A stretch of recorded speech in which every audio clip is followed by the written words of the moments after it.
do protests increase the spread of the virus? I think I can make a general statement. Well, 500,000 protesters on June 6th alone. Yeah. I'm just asking that number of people, does it increase the spread of the virus? Crowding together, particularly when you're not wearing a mask, contributes to the spread of the virus. Should we limit the protesting? I'm not sure what you mean. How do we say limit the protesting? Should government limit the protesting? I don't think that's relevant to. Well, you just said if it increases the spread of the virus. I'm just asking, should we limit it?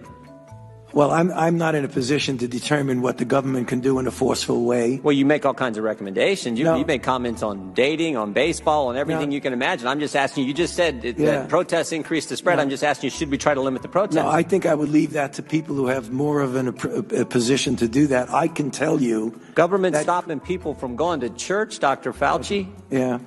Last week in the Calvary Chapel case, 5 liberals on the Supreme Court said it was okay for Nevada to limit church services.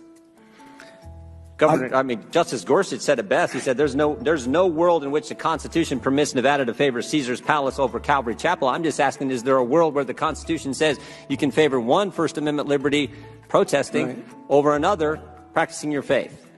I'm not favoring anybody over anybody. I'm just making a statement that's a broad statement that avoid crowds of any type, no matter where you are, because that leads to the acquisition and transmission. And I don't judge one crowd versus another crowd. When you're in a crowd, particularly if you're not wearing a mask, that induces the spread. It's a simple question, doctor. Should we limit the protests? Government is obviously limiting people going to church. And look, there's been no violence that I can see at church. I haven't seen people during a church service go out and harm police officers or burn buildings. But we know that, for 63 days, 9 weeks, it's been happening in Portland. Right. Yeah. Well, one night in Chicago, 49 officers were injured, but no limit to protests. But boy, you can't go to church on Sunday. What was the? I don't know how many times I can answer that. I'm not going to opine on limiting anything. I'm just going to tell you. You've opined on a lot of things, Dr. Fauci. Yeah, but I've never. This is something that directly impacts the spread of the virus, and I'm asking your position on the protest. Yeah, I'm not going to opine on limiting anything. I'm telling you what it is, the danger. And you can make your own conclusion about that. You should stay away from crowds, no matter where the crowds are. Government has stopped people from going to work. In fact, just in New Jersey 4 days ago, Ian Smith, Frank Trombetta were arrested for trying to operate their business, their gym. They were arrested. But my bet is if these two individuals who own this gym were outside just in front of their gym, and all the people who were working out in their gym were outside protesting, they'd been just fine. But because they were in the gym working out, actually running their business, they got arrested. You think that's okay? I'm not going to opine on who gets arrested and who does not. You get where I'm going. I'm telling you, as a public health official, I say crowds. Do you see the inconsistency, though, Dr. Fauci? There's no inconsistency, Congressman. So you're allowed to protest millions of people on one day in crowds yelling, screaming, but you try to run your business, you get arrested? And if you stood right outside of that same business and protested, you wouldn't get arrested? You don't see an inconsistency there? I don't understand what you're asking me as a public health official to opine on who should get arrested or not.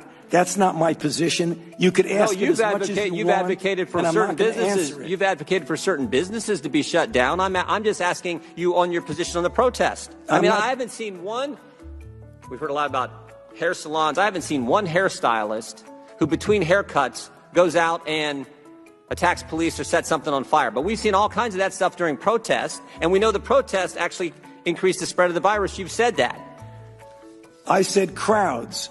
I didn't say specifically. I didn't say protests do anything. So the protests don't increase the spread of the virus? I didn't say that. You're putting words in my mouth. No, I just want an answer to the question. Do the protests increase the spread of the virus? I don't have any scientific evidence that anything. I can tell you that crowds are known, particularly when you don't have a mask, to increase the acquisition and transmission.